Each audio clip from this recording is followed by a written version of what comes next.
الحمد لله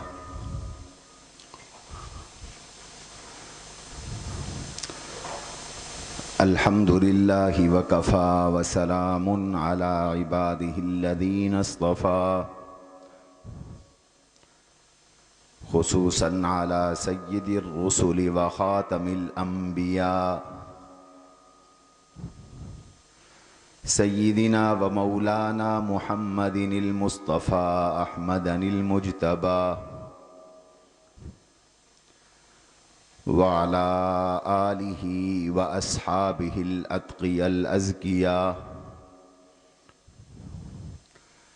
أما بعد فأعوذ بالله من الشيطان الرجيم.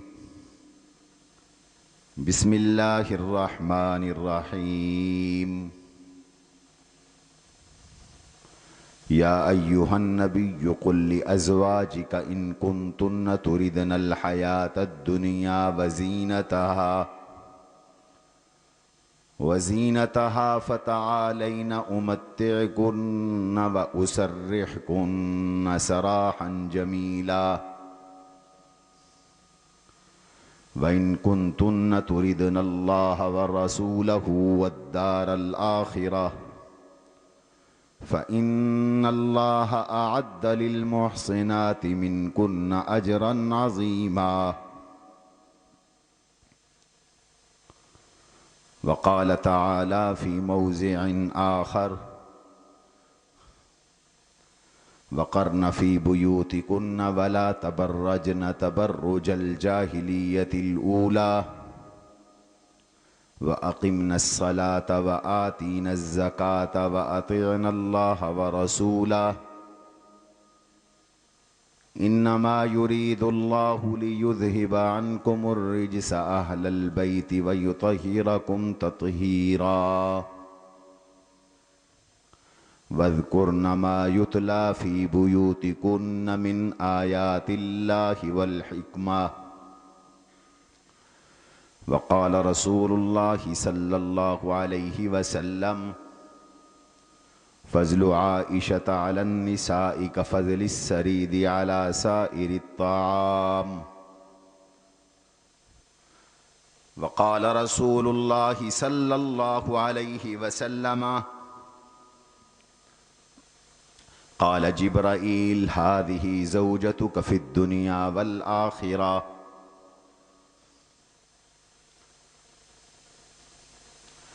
وقال رسول الله صلى الله عليه وسلم: لو جمع نساء هذه الأمة مع الأزواج لرجح علم عائشة، أو كما قال رسول الله صلى الله عليه وسلم.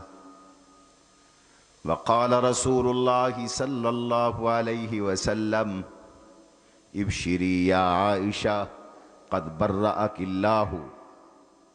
صدق الله وصدق رسوله النبي الكريم، ونحن على ذلك لمن الشاهدين والشاكرين والحمد لله رب العالمين.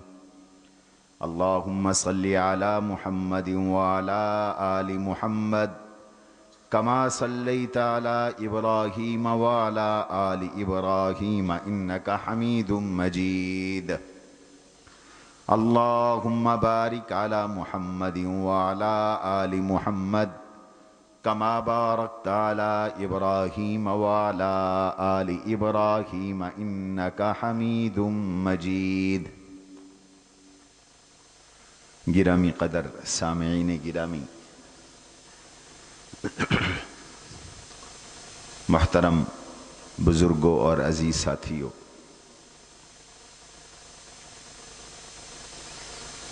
گزشتہ 2 جمعوں کے بیانات میں رحمت عالم صلی اللہ علیہ وسلم کی پہلی زوجہ محترمہ ہماری اماں سیدہ خدیجۃ الکبریٰ رضی اللہ تعالی عنہا کے احوال اور جناب رسول اللہ صلی اللہ علیہ وسلم کے ساتھ ان کی معاشرت پر تفصیل سے گفتگو کی تھی۔ جب تک سیدہ خدیجہ دنیا میں حیات رہیں، حضور علیہ الصلاۃ والسلام نے کوئی اور شادی نہیں فرمائی۔ سیدہ خدیجۃ الکبریٰ رضی اللہ عنہا کی وفات کے بعد آپ کا نکاح سیدہ عائشہ رضی اللہ عنہا سے بھی ہوا اور سیدہ سودا بنت زمعہ رضی اللہ عنہا سے بھی ہوا۔ آپ کی دوسری زوجہ سیدہ سودا بنت زمعہ ہیں یا سیدہ عائشہ صدیقہ رضی اللہ عنہا ہیں، دونوں قول ہیں۔ اس لیے آج ہم سیدہ عائشہ رضی اللہ عنہا کے ساتھ حضور کی زندگی کیسے گزری اور سیدہ عائشہ کو اللہ نے کیا کمالات عطا کیے تھے، اس کا تذکرہ آپ کے سامنے کیا جائے گا۔ حضرت عائشہ رضی اللہ تعالی عنہا سے نکاح حضور علیہ الصلاۃ والسلام کا کیسے ہوا؟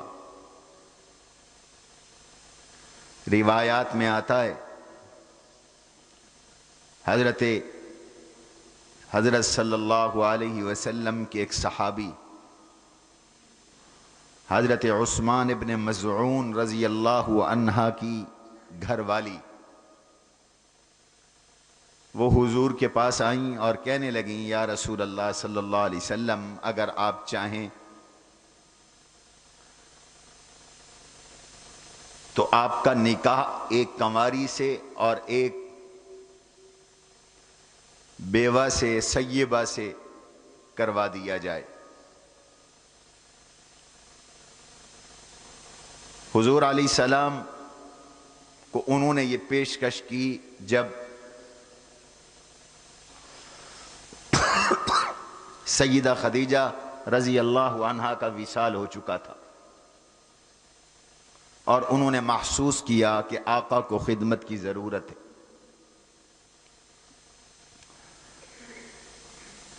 حضور علیہ السلام کو خدمت کی بھی ضرورت تھی اور حضور علیہ الصلاۃ والسلام کا علم امت تک پہنچانے کے لیے بھی ازواج مطہرات کی ضرورت تھی۔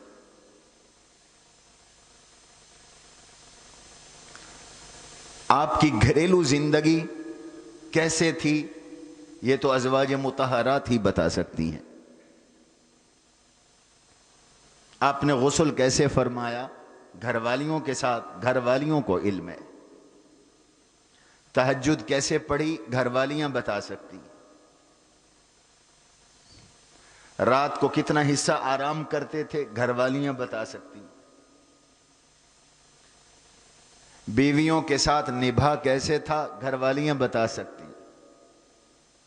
اولاد کی تربیت کیسے کی، گھر والیاں بتا سکتی۔ سسرالیوں کے ساتھ نبھا کیسے تھا، یہ گھر والیاں بتا سکتی۔ میاں بیوی کے اور خواتین کے مسائل کا حل کیا ہے، ازواج مطہرات بتا سکتی۔ چنانچہ غسل کے اکثر مسائل، حیض و نفاس کے مسائل، عورتوں کے مخصوص مسائل امت کو ازواج مطہرات سے پہنچے اور سب سے زیادہ سیدہ عائشہ رضی اللہ عنہا سے پہنچے۔ اس لیے ضرورت تھی کہ آپ صلی اللہ علیہ وسلم کی عمر مبارک 50 سال سے اوپر ہو چکی تھی۔ آپ کو رفیق حیات کی ضرورت تھی۔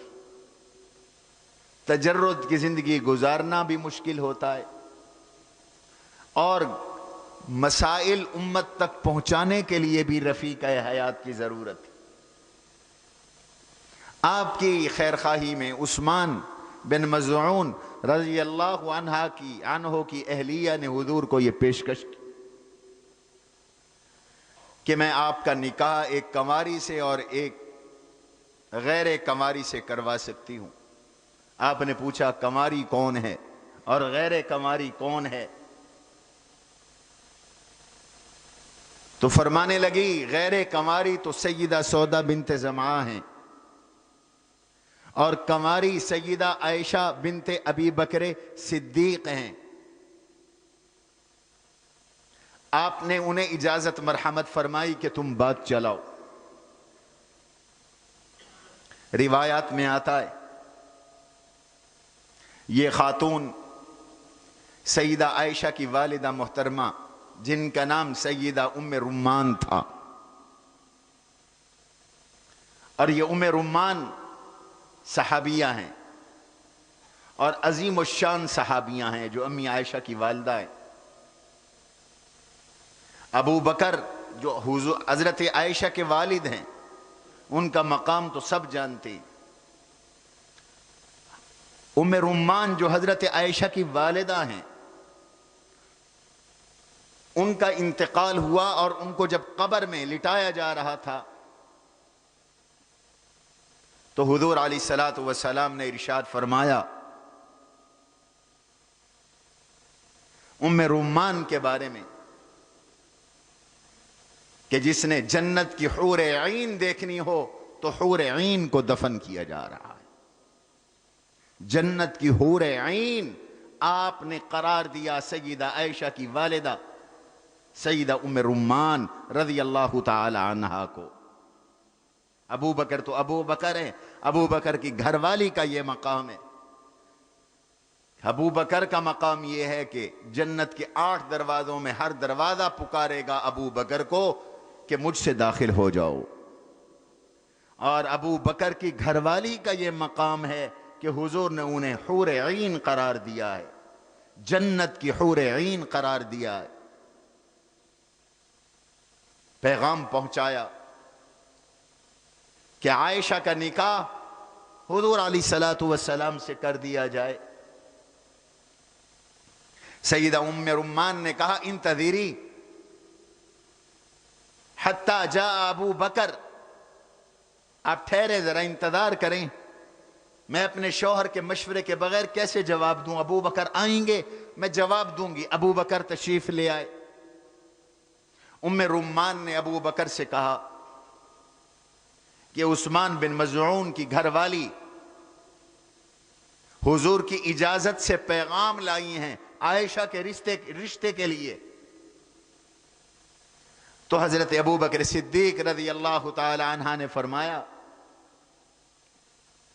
وہ میرے بھائی ہیں، لیکن ان سے پوچھ لیں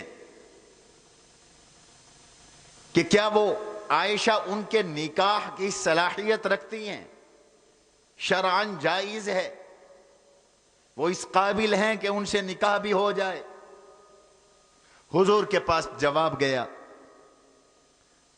تو حضور علیہ السلام نے فرمایا بلا شبہ ابو بکر میرا بھائی ہے، میں ابو بکر کا بھائی ہوں، لیکن عائشہ میرے نکاح میں آ سکتی ہے۔ اور حضور فرماتے ہیں ابھی میرا نکاح عائشہ سے نہیں ہوا تھا، جبریل امین جنت کے ریشم کا غلاف لائے، ایک روایت میں ہے سبز رنگ کا رومال تھا جنت کا، اور مجھے پیش کر دیا، اور مجھے پیش کر کے کہا اس کو کھولیے۔ فلما کشفتہ فاذا ہی عائشہ، میں نے جب وہ رومال کھولا تو اس رومال میں عائشہ کی تصویر تھی، اور مجھے یہ اطلاع دی کہ اللہ کہتے ہیں ہذہ زوجتک فی الدنیا والآخرہ، یہ عائشہ آپ کی دنیا کی بھی بیوی ہے، آپ کی جنت کی بھی بیوی ہے۔ حضور کو پہلے علم تھا، اللہ نے پہلے اطلاع دے دی تھی۔ حضور علیہ الصلوۃ والسلام نے جب اس کی اجازت دی تو یہ خاتون پھر گئیں اور ابو بکر صدیق نے فرمایا حضور سے کہیے تشریف لائے. اور اس سے قبل بعض روایات میں آتا ہے کہ حضرت عائشہ کے لیے رشتہ آ چکا تھا جبیر ابن مطعم رضی اللہ تعالی عنہ کے بیٹے کا. اس وقت جبیر ابن مطعم مسلمان نہیں ہوئے تھے. جبیر ابن مطعم کے بیٹے کے لیے رشتہ آ چکا تھا. ابو بکر کبھی وعدہ خلافی نہیں کرتے تھے. ابو بکر نے کبھی جھوٹ نہیں بولا. ابھی ابو بکر نے وعدہ کیا بھی نہیں تھا, لیکن ان کو جا کے اجازت لی, ان سے جا کے اجازت لی اور حضور کو ہاں کی. اس سے مسئلہ معلوم ہوا کہ اگر کہیں رشتے کی بات چل رہی ہو, کوئی رشتے کا خطبہ دے چکا ہو, ایک تو حضور نے فرمایا کسی کے خطبے پر خطبہ نہ کرو, کسی کی رشتے کی بات چل رہی ہے تو اپنا پیغام تم نہ بھیجو. لا يخطب الرجل على خطبة اخی ولا يبيع الرجل على بيع اخی. کوئی کسی مسلمان کے پیغام نکاح پر پیغام نکاح نہ دے, کوئی کسی مسلمان کے بھاؤ لگا دینے پر, سودے کے خریدار ہونے پر اپنا ریٹ نہ لگائے جب تک کہ وہ معاملہ مکمل نہ ہو جائے. حضور تشریف لائے اور اللہ کے نبی علیہ الصلوۃ والسلام کا نکاح حضرت عائشہ سے کر دیا گیا. امی عائشہ کہتی ہیں کہ میرا حضور سے جب نکاح ہوا تو میں 6 سال کی تھی. یہ مکہ مکرمہ کی بات ہے, ہجرت سے پہلے کی بات. ابھی عائشہ چھوٹی تھی, 6 سال کی عمر کی تھی جب حضور سے نکاح ہوا ہے. رخصتی ابھی نہیں ہوئی تھی. مشہور واقعہ, مشہور باتیں ہیں. میں نے کچھ اور بھی باتیں عرض کرنی ہیں. حضرت عائشہ کی والدہ نے حضرت عائشہ کی خوراک اچھی کی تاکہ جلد جوان ہو جائے, حضور کی خدمت کے قابل ہو جائے. روایات میں آتا ہے وہ ان کے لیے خاص طاقتور خوراک کا اہتمام کرتی تھی. اسی دوران ہجرت ہوئی. حضرت ابو بکر نے تو حضور کے ساتھ ہجرت فرمائی, گھر والوں نے الگ ہجرت کی. حضرت ابو بکر کا گھرانہ ہجرت کر کے جب مدینہ منورہ آیا تو ہجرت کے بعد مقام سنوح پر حضرت ابو بکر نے گھر بنایا اور یہاں قیام تھا. 9 سال حضرت عائشہ کی عمر ہو چکی تھی. حضرت عائشہ جوان ہو گئی. 9 سال کی عمر کی بچیاں عرب میں جوان ہو جاتی تھی اور 9 سال کی عمر کی بچیوں کا نکاح کر دینے کا معمول تھا. 9 سال کی عمر کے بچوں کا بھی نکاح کرنے کا معمول تھا. آج بہت سے لوگ حضرت عائشہ کے نکاح پر اعتراض کرتے. بہت سے یورپین مغربی گستاخان رسول اللہ کے نبی کے خاندان کے اور حضور کے گستاخ حضور پہ انگلیاں اٹھاتے ہیں اور کہتے ہیں کہ 9 سال کی لڑکی کا 54-55 سال کی عمر کے آدمی کے ساتھ نکاح کر دیا گیا. اور آج کل کے لبرل سیکولر خواتین وہ جب اپنی آزادی کا نعرہ لگاتی ہیں تو یہ بکواس بھی کرتی ہیں, یہ تبرہ بھی کرتی ہیں, حضور کی یہ توہین بھی کرتی ہیں.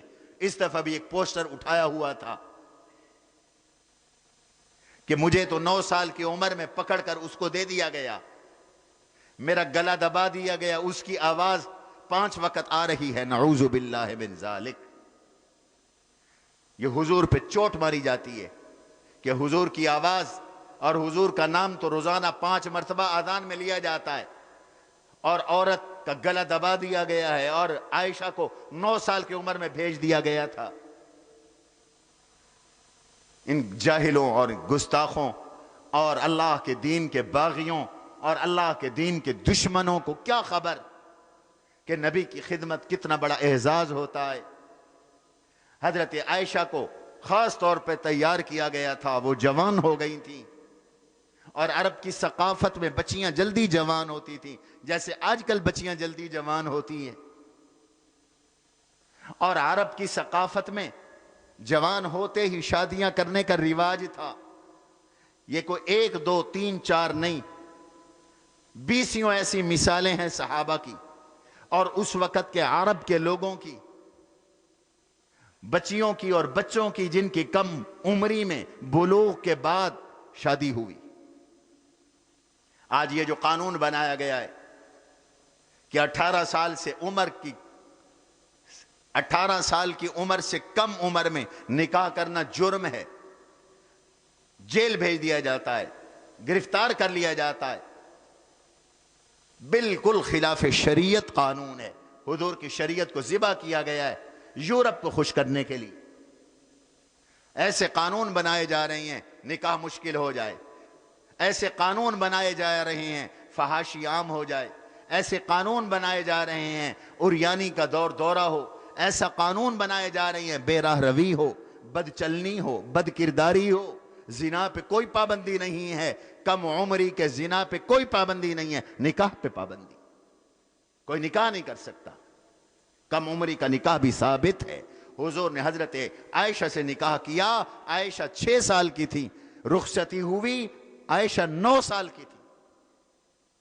حضور کے ایک صحابی ہیں عبداللہ بن عمر بن عاص رضی اللہ تعالی عنہما، اکمال فی اسماء الرجال، مشکات کے آخر میں چھوٹا سا اسماء الرجال پر ایک رسالہ لگا ہوا ہے، اس میں لکھا ہوا ہے اپنے والد سے صرف 11 سال چھوٹے تھے۔ تو کیا معنی ہوا؟ ان کے والد کی 10 سال کی عمر میں شادی ہوئی اور 1 سال کے بعد یہ پیدا ہو گئے، تو معنی یہ ہوا کہ اپنے والد سے وہ صرف 11 سال چھوٹے ہیں، اور آپ کے ملک کے قانون کے مطابق یہ شادی جرم ہے۔ جو کام حضور نے کیا اس کو جرم قرار دیا جا رہا ہے، ڈوب مرو۔ حضور نے جو کام کیا وہ جرم ہے۔ پیمانے بدل گئے ہیں، آج دین کو جرم بنایا جا رہا ہے، ایمان کو جرم بنایا جا رہا ہے، اسلام کو جرم بنایا جا رہا ہے۔ دینداروں کے لیے جیلیں ہیں، انڈیا کے جاسوسوں کے لیے قانون بن رہے ہیں۔ کل قانون پاس ہو گیا ہے کہ جو جاسوس کلبھوشن پکڑا گیا تھا، ہائی کورٹ اس کو انصاف دے، تک اس کے ساتھ بے انصافی ہوئی، اس کو انصاف دو۔ انصاف دینے کا مطلب ہے کہ اس کو چھوڑ دو، اس کو چھوڑ دو۔ عجیب ملک کے اندر قانون سازیاں ہو رہی ہیں۔ میں ببانگ دول کہتا ہوں یہ قانون شریعت سے متصادم ہے، شریعت کے خلاف ہے۔ جو کام حضور نے کیا وہ امت کے لیے اسوہ ہے، وہ امت کے لیے نمونہ ہے، وہ امت کے لیے جائز ہے۔ بچہ جوان ہو جائے شادی کا حکم ہے، بچی جوان ہو جائے شادی کا حکم ہے۔ حضور نے فرمایا 3 کاموں میں دیر نہ کرو۔ الصلاۃ اذا اتت وقتها، نماز کا وقت آ جائے نماز کی ادائیگی میں دیر نہ کرو۔ جنازہ تیار ہو جائے جنازے کے پڑھنے میں دیر نہ کرو۔ آج کل یہ بھی بدعت اور رسم بنتی چلی جا رہی ہے، 24 گھنٹے جنازہ رکھا ہوا ہے، فلاں آ جائے فلاں آ جائے فلاں آ جائے۔ یاد رکھو یہ شریعت کا مزاج نہیں ہے۔ شریعت تو جنازہ گھر لانے کا حکم نہیں دیتی، جہاں انتقال ہوا شریعت کہتی ہے جنازہ پڑھو اللہ کے سپرد کر دو۔ کتنے صحابہ کی قبریں ملتان میں ہیں، کتنے صحابہ کی قبریں سندھ میں ہیں، کتنے صحابہ کی قبریں افغانستان میں ہیں، کتنے صحابہ ان کی قبریں کابل اور کندھار میں ہیں، کتنے صحابہ کی قبریں چین میں ہیں، کتنے صحابہ کی قبریں بخارا اور سمرقند اور ان علاقوں کے اندر ہے۔ صحابہ کے زمانے میں کوئی رواج نہیں تھا کہ جنازوں کو گھر لے جاؤ، گھر والے منہ دیکھیں گے، دیدار کریں گے، پھر جنازہ ہوگا، پھر تدفین ہوگی۔ آج دبئی سے میتیں لائی جا رہی ہیں، سعودی عرب سے میتیں لی جا رہی ہیں، اور بڑی بدبختی یہ ہے کہ مدینے کے قبرستان کو چھوڑ کر پاکستان میں دفن کر رہے ہیں۔ اس سے بڑی محرومی اور کیا ہوگی؟ جنت المعلا کے قبرستان کو چھوڑ کر، مکے کو چھوڑ کر پاکستان میں دفن کر رہی ہیں۔ حضور علیہ الصلوۃ والسلام نے تو فرمایا ہے جنت البقیع کے بارے میں، اس قبرستان کے 70,000 مدفون کو اللہ بغیر حساب و کتاب کے جنت عطا فرمائیں گے، اور جنت البقیع بقیع غرقد کے قبرستان کے 70,000 مدفون بغیر حساب کے جنت میں جائیں گے۔ ہر ایک جنتی کو اللہ شفاعت کا حق دیں گے، اس کی سفارش سے 70,000 اور بندے جنت میں جائیں گے۔ اس لیے ہمارے بزرگوں کی خواہش ہوتی تھی، ہر مسلمان کی خواہش ہوتی تھی کہ جنت البقیع کے قبرستان میں جگہ مل جائے۔ ہمارے کتنے اکابر وہاں سوئے ہوئے ہیں۔ امت میں ہر دور میں ہزاروں لوگ ہجرت کر کے مدینہ اس لیے چلے گئے تھے کہ موت بھی مدینہ میں آئے اور قبر بھی حضور کے قدموں میں جنت البقیع میں بنے۔ جنت البقیع حضور کے قدموں کی طرف ہے، حضور علیہ السلام ان کے نگران ہیں۔ کل قیامت کے دن حضور ان کو ساتھ لے کر جنت میں تشریف لے جائیں گے۔ یہ بھی حدیث میں آتا ہے، حدیث میں آتا ہے سب سے پہلے میں اٹھوں گا، میرے ساتھ ابو بکر اٹھیں گے، عمر اٹھیں گے، پھر جنت البقیع والے اٹھیں گے، پھر میں آگے جا کر جنت المعلا جو مکے کا قبرستان ہے جہاں سیدہ خدیجہ آرام فرمائیں، میں ان کے مدفونین کا انتظار کروں گا، اور پھر ان سب کو لے کر میں میدان حشر میں جاؤں گا، جنت میں جاؤں۔ یہ غلط ہے جنازوں پہ انتظار کرنا اور 48 گھنٹے جنازہ میت ہو، حکم ہے اس کو اس کے مقام کی طرف پہنچاؤ۔ حضور نے فرمایا یہ مستری ہے، یہ مستراح ہے۔ اگر یہ جنتی ہے تو دنیا سے راحت پا کے جنت میں چلا جائے گا، اگر یہ جہنمی ہے تو اس کو جلدی دفن کرو تاکہ اس سے اللہ کی ساری مخلوق کو راحت پہنچے، آرام پہنچے۔ تو یہ بھی ایک رسم غلط کہ اللہ کہ کوئی آدمی فوت ہو جائے اور اس کو اتنی دیر تدفین کے لیے انتظار کروایا جائے۔ حدیث پاک میں آتا ہے، جائے نماز بچھا مہمانوں، حدیث پاک میں آتا ہے جناب رسول اللہ صلی اللہ تعالی علیہ وسلم نے ارشاد فرمایا، اذا حملتم الجنازۃ علی اعناقکم، جب تم جنازہ اپنے کندھوں پر اٹھاتے ہو تو جنازہ کہتا ہے قدمونی قدمونی، مجھے جلدی لے چلو۔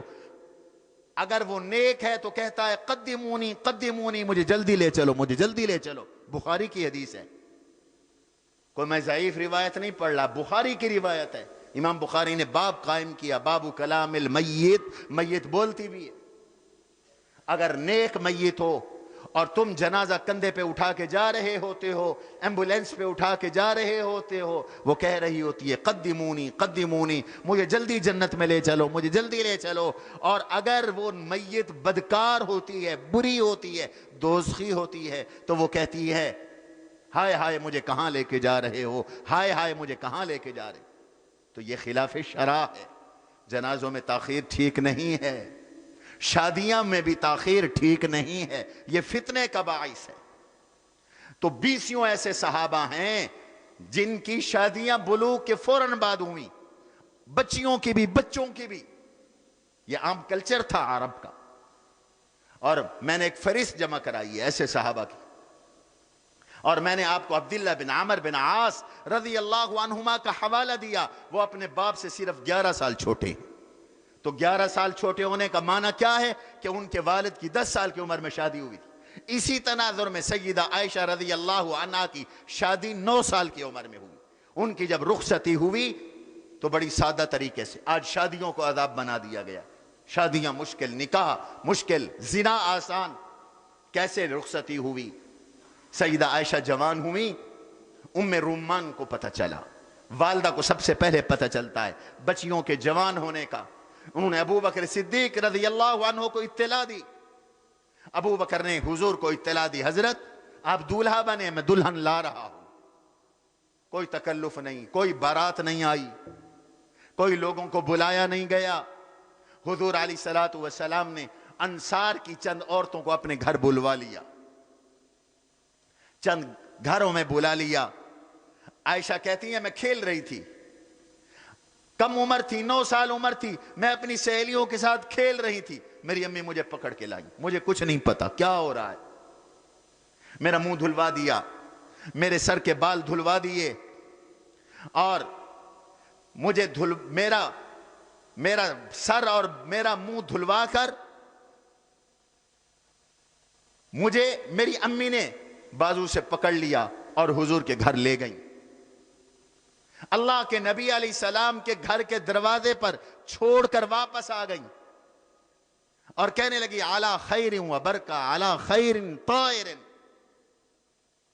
حضور علیہ السلام گھر میں موجود تھے، آگے انصاری عورتیں موجود تھیں، انہوں نے دلہن کو سنبھال لیا اور سب کہنے لگی علی خیر و برکہ، اللہ کی طرف سے تمہیں خیر نصیب ہو، اللہ کی طرف سے تمہیں برکت نصیب ہو، علی خیر طائر، اللہ کی طرف سے تمہیں ہمیشہ کی خیر نصیب ہو، یہ خیر چلتی رہے۔ یہ نکاح تھا حضور کا۔ امی عائشہ کہتی ہیں کہ ان انصاری عورتوں نے مجھے بنایا، سنوارا، اس کی اجازت ہے عورت کے لیے، دلہن کے لیے اس کی اجازت ہے، شریعت کے حدود کے اندر مجھے بنایا، مجھے سنوارا اور مجھے حضور کے کمرے میں بٹھایا، مجھ پہ شرم غالب تھا، حضور کو اور مجھے ساتھ بٹھایا اور پھر دودھ پیش کیا، پہلے دودھ حضور علیہ السلام نے نوش کیا، پھر دودھ مجھے دیا، میں شرما رہی تھی، میں نہیں پینا چاہ رہی تھی، ان عورتوں نے مجھے کہا کہ اللہ کے نبی علیہ السلام کا تبرک ہے، یہ دودھ پیو، میں نے دودھ پیا، حضور نے فرمایا چاہو تو اپنی ان سہیلیوں کو بھی دے دو، یہ جو اور خواتین ہیں، اور خواتین نے لینے سے انکار کر دیا، یوں اللہ کے نبی کی حضرت عائشہ سے شادی ہو گئی، نکاح ہو گیا۔ امی عائشہ خود کہتی ہیں نکحت رسول اللہ صلی اللہ علیہ وسلم تزوجت رسول اللہ صلی اللہ علیہ وسلم وانا بنت 6 سنین، 6 سال کی عمر تھی، میرا نکاح کیا گیا، وبنیت علی وبنیت وانا بنت 9 سنین، میری رخصتی ہوئی، میں 9 سال کی تھی، اور میرے نکاح میں ما نحرت جزورا ولا ذبحت شاتا، میرے ولیمے میں نہ اونٹ نہر ہوا، نہ گائے ذبح ہوئی، نہ بکری ذبح ہوئی، کچھ بھی نہیں ہوا، تو کیا ہوا؟ کان جفنتن ارسلہا سعد بن عبادہ، ایک پیالہ تھا جس میں کھانا تھا جو حضور کے خادم اور صحابی حضرت سعد بن عبادہ رضی اللہ عنہ نے حضور کی خدمت میں بھیجا تھا، اور وہ پہلے بھی بھیجا کرتے تھے، بس حضور نے وہ خود بھی کھایا، دوسروں کو بھی کھلایا، یہی ولیمہ تھا۔ اس طرح بھی شادیاں ہوتی ہیں۔ آج بچیوں کے ہاتھ پیلے نہیں ہوتے، 40 سال عمر ہو گئی، پیسے نہیں ہیں شادی کے، اس جبر کو توڑنا ہوگا، ختم کرنا ہوگا۔ حضور کی 11 ازواج مطہرات ہیں، میں پچھلے جمعہ میں تفصیل سے نام بھی بتا چکا ہوں، برادریاں بھی بتا چکا ہوں۔ تمام ازواج مطہرات میں صرف ایک زوجہ محترمہ ایسا ہی ہیں جن کے نکاح میں گوشت روٹی تھی ولیمے کے اندر، باقی اللہ کے نبی کے جتنے بھی ولیمے ہوئے گوشت روٹی نہیں تھی ان میں، اور ہم سود پہ قرضے لے کر ولیمے کر رہے ہیں، جائیدادیں بیچ کے ولیمے کر رہے ہیں، بچے کی ایک کی شادی کی، ایک بچی کی شادی کی، اور ساری زندگی کے لیے لوگوں سے بھیک مانگی۔ یہ کوئی شریعت نہیں ہے، یہ جبر ہندوؤں کا ہے، یہ ہندوانہ کلچر ہے، یہ اسلامی کلچر نہیں ہے۔ نکاح آسان کرو، حضور نے بے تکلف نکاح فرمائے، صحابہ نے بے تکلف نکاح فرمائے۔ عبد الرحمن ابن عوف حضور کے صحابی ہیں، ان کا نکاح ہوا، مہاجر ہے، حضور کو کوئی نہیں پتا تھا۔ ایک دن دیکھا یہاں خوشبو لگی ہوئی تھی، عورتوں کی خوشبو تھی، کلر والی خوشبو تھی، جیسے ہمارے ہاں لپسٹک لگتی ہے، اس وقت لپسٹک نہیں ہوا کرتی تھی، عورتوں کی مخصوص خوشبوئیں ہوا کرتی تھی۔ تو حضور نے دیکھا تو تعجب ہوا، فرمایا عبد الرحمن زوجتا تزوجتا، شادی کر لی؟ انہوں نے کہا جی یا رسول اللہ شادی کر لی۔ حضور نے یہ گلہ نہیں کیا مجھے کیوں نہیں بلایا، تیری تو شادی قبول نہیں ہے، تو نے مجھے نہیں بلایا، میں تیرا استاد بھی ہوں، میں تیرا پیر بھی ہوں، میں تیرا مرشد بھی ہوں، میں تیرا نبی بھی ہوں۔ حضور نے نہیں فرمایا۔ میں اچھا شادی کر لی، اچھا کس سے کی؟ تزوجت بکرن ام سیبہ، کماری ہے بیوی یا پہلے سے مطلقہ ہے یا بیوہ ہے؟ کہنے لگے یا رسول اللہ کماری نہیں ہے۔ کیوں کماری سے کیوں نہیں کی؟ یا رسول اللہ صلی اللہ علیہ وسلم میری چھوٹی چھوٹی بہنیں ہیں، ابا فوت ہو گیا ہے، ان کو سنبھالنے کے لیے مجھے تجربہ کار خاتون کی ضرورت ہے۔ یہ شادیاں تھیں صحابہ کی۔ حضور کی شادی ہوئی اور سیدہ عائشہ رضی اللہ عنہا کے ساتھ آپ کی معاشرت شروع ہو گئی۔ کیسی معاشرت تھی؟ امی عائشہ کہتی ہیں مجھے اللہ نے 10 قابل فخر خصوصیات عطا کی جو اور کسی کو نہیں۔ میں حضور کی بیویوں میں واحد بیوی ہوں جو کماری تھی۔ حضور کی گھر والیوں میں اور کوئی گھر والی کماری نہیں تھی۔ میں حضور کی گھر والیوں میں واحد آپ کی بیوی ہوں جن کا ابا بھی صحابی، جن کی اماں بھی صحابی، جو خود بھی صحابیہ۔